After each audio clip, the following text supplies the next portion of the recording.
కల్తీ వ్యవహారంపై సుప్రీంకోర్టు కీలక వ్యాఖ్యలు చేసింది. జంతువుల కొవ్వు కలిసింది అని చెప్పడానికి మీరేమైనా నిపుణులా అని ప్రశ్నించింది.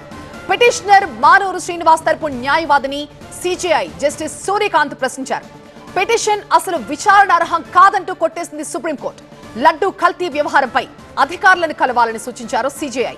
శాంతి భద్రతలకు విఘాతం కలిగేలాగా లడ్డూ కల్తీ వ్యవహారం మారిందన్నారు పిటిషనర్. పబ్లిక్ స్టేట్మెంట్స్ ని సిబిఐ ఆపలేకపోతోందని పిటిషనర్ తరపు న్యాయవాది వాదించారు. తిరుమల లడ్డూ కల్తీ వ్యవహారంలో ఏవైనా ఆధారాలు ఉంటే సిబిఐకి ఇవ్వాలని సూచించింది సుప్రీంకోర్టు. ఢిల్లీ నుంచి మా బ్యూరో చీఫ్ గోపి మరింత సమాచారం అందిస్తారు. గోపి, ఇంకా సుప్రీంకోర్టు ఏం మాట్లాడింది దీని గురించి, అండ్ సిజేఐ చేసిన ఈ వ్యాఖ్యల్ని ఎలా చూడాలి? తిరుమల కల్తీ లడ్డు వ్యవహారానికి సంబంధించి కల్తీ నెయ్యితో లడ్డు తయారవుతుందన్న వ్యవహారానికి సంబంధించి రాష్ట్రంలో మాటల మంటలు కొనసాగుతున్నాయి. జంతువుల కొవ్వు కలిసిందంటూ కూడా వ్యాఖ్యలు చేస్తున్న నేపథ్యంలో మానూరు శ్రీనివాస్ అనే వ్యక్తి సుప్రీంకోర్టులో పిటిషన్ దాఖలు చేశారు. ఈ పిటిషన్ పైన జస్టిస్ సూర్యకాంత్ నేతృత్వంలోని ప్రధాన న్యాయమూర్తి ధర్మాసనం విచారణ జరిపి ఈ పిటిషన్ విచారణార్హం కాదంటూ డిస్మిస్ చేయడం జరిగింది.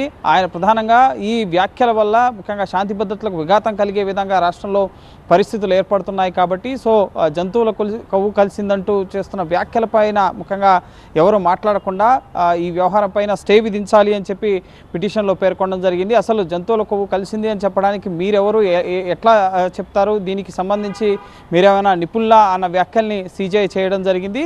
అలాగే ఇప్పటికే ఈ కేసు దర్యాప్తుని సిబిఐ చేస్తుంది కాబట్టి ముఖ్యంగా ఈ కేసుకు సంబంధించి ఏవైనా ఆధారాలు విషయాలు ఉంటే కనుక అది నేరుగా వెళ్ళి సిబిఐతో చెప్పుకోవచ్చు అని చెప్పి స్పష్టం చేస్తూ ఈ కేసు విచారణని ఇంతటితో ముగిస్తూ ఈ పిటిషన్ని డిస్మిస్ చేయడం జరిగింది. ముఖ్యంగా శాంతి భద్రతలకు విఘాతం కలిగే విధంగా పరిస్థితులు ఏర్పడుతున్నాయి అన్న అంశాలకు సంబంధించి కోర్టు జోక్యం చేసుకోలేదు. అలాగే ముఖ్యంగా సిబిఐ కూడా పబ్లిక్ స్టేట్మెంట్స్ని ఆపలేకపోతోంది. అటు అధికార పక్షం నుంచి కానీ విపక్షం నుంచి కానీ రాష్ట్రంలో ముఖ్యంగా నేతలు మాట్లాడుతున్న అంశాలకు సంబంధించి ఇది హిందువుల మనోభావాలను దెబ్బతీసే విధంగా ప్రస్తుతం పరిణామాలు మారుతున్నాయి. ఇవి శాంతి భద్రతలకు విఘాతం కలిగే పరిస్థితులకు దారితీస్తాయి అన్న అంశాన్ని పిటిషనర్ కోర్టు దృష్టికి తీసుకెళ్లారు. అసలు ఏ విషయాలైనా సరే ఈ కల్తీ నెయ్యితో లడ్డూ తయారీ వ్యవహారానికి సంబంధించి ఏ విషయాలైనా సరే నేరుగా ఇప్పుడు సిబిఐ ఎంక్వైరీ చేస్తుంది కాబట్టి సిబిఐ వద్దకు వెళ్ళి అన్ని విషయాలు కూడా వెల్లడించాలి.